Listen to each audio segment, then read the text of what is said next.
Mga kahuan, handa na ba kayong marinig ang pinakahihintay nating balita tungkol sa bagyo ngayong araw na to? Tara, panoorin na natin! Magandang umaga mula sa Pag-asa Weather Forecasting Center. Ito na ang ating update sa magiging tayo ng panahon sa susunod na 24 oras.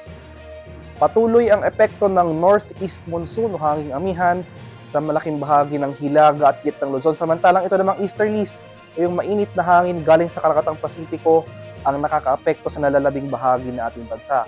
Kaya makaranas pa rin tayo ng mga kaulapan at pag-ulan sa extreme northern Luzon. Samantalang mas maaliwalas sa panahon na ating inaasahan for the next 24 hours na nalalabing bahagi ng ating bansa. May tsansa pa rin ng mga thunderstorms sa bahagi ng Visayas, Mindanao, pati na rin sa mga areas ng southern Luzon.